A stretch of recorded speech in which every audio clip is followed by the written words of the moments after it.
All right, hey class. So today we're going to be talking about freight negotiation again, because in dispatching, the rate is not just a number. The rate decides if the truck makes profit, breaks even, or loses money. So before you negotiate, you need to know your numbers, the miles, the deadhead, the fuel, the equipment type, the pickup, and delivery times, the weight, the market rate, and any accessorials that you have, like detention, layover, tow new, driver assist, lumper, tarp, or extra stops. Now remember, spot freight rates change fast based on supply and demand, so use the fast lane data when possible.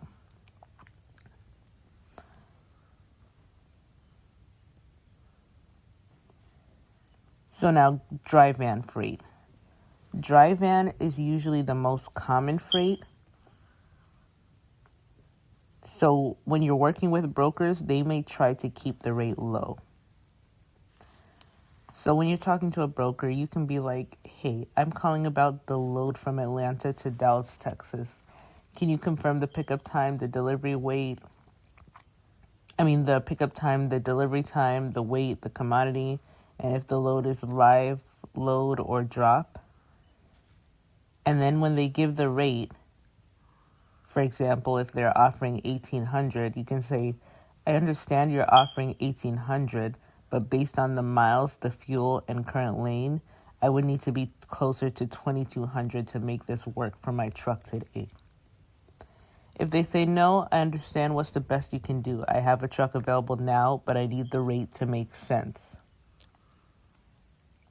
So that's how you can do that for dry van freight. Now, for reefer freight. Reefer will pay more because the carrier has more responsibility. You have temperature control, fuel for the reefer unit, and possible claims. So this is how you would negotiate a reefer freight. The first thing you want to ask is this frozen, chilled, or produce? What temperature does it need to stay at? Is there continuous run required? And we'll get into that when we talk about reefers. Then you negotiate.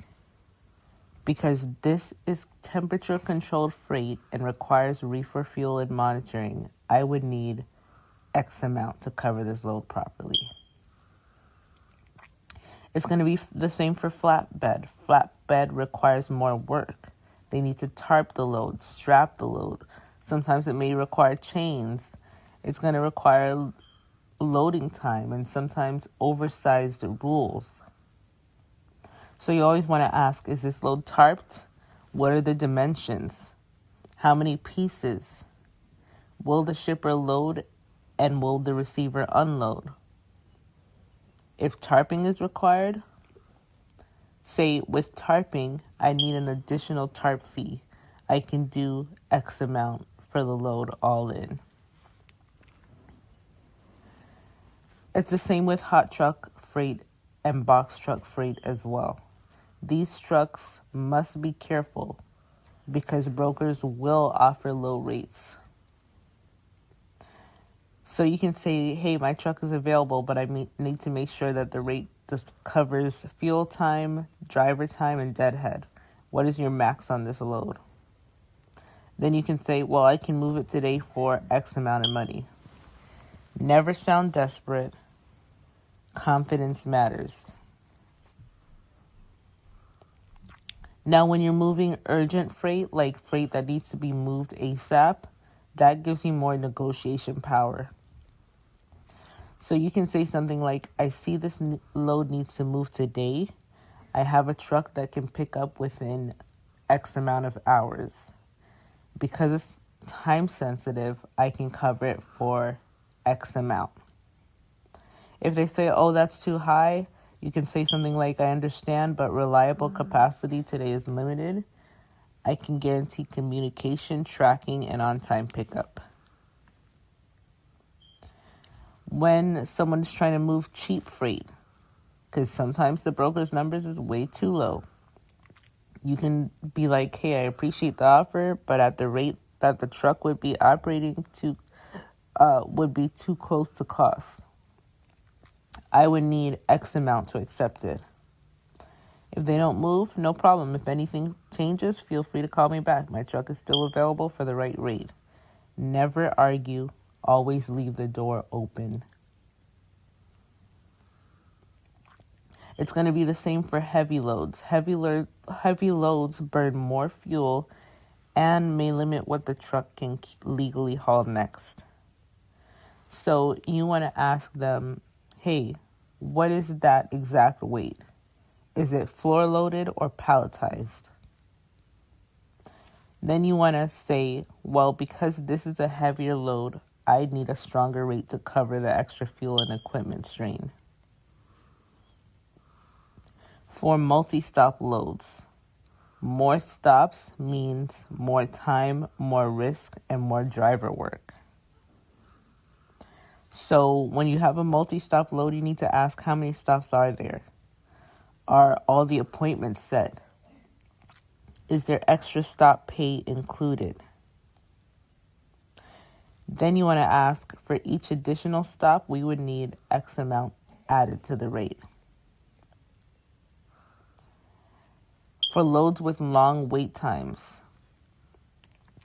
detention has to be discussed before booking, because detention pay will help compensate the carriers when delays happen, when they have no fault in it. And having clear documentation is important. So you always want to ask, hey, what's your detention policy? Does it start after 2 hours, or what is the hourly rate? A lot of times you can read all of this on their websites, on like the bigger broker websites. And then you always want to confirm, please make sure that the detention terms are listed on the rate confirmation if possible. So once you agree to all of this, you can say, okay, we can cover this load for whatever the amount is all in. Please send the rate confirmation with the pickup, delivery, commodity weight, appointment times, detention policy, and accessories listed. Or you can just be like, please send the rate confirmation, but make sure you review it and make sure all of this is listed in it. And then always review everything before signing. So guys, remember, negotiation is not begging, it's saying, I know my value, I know my numbers, I know what it costs to move this truck. See, the goal is not to win every load. The goal is to book the right loads that make profit for you.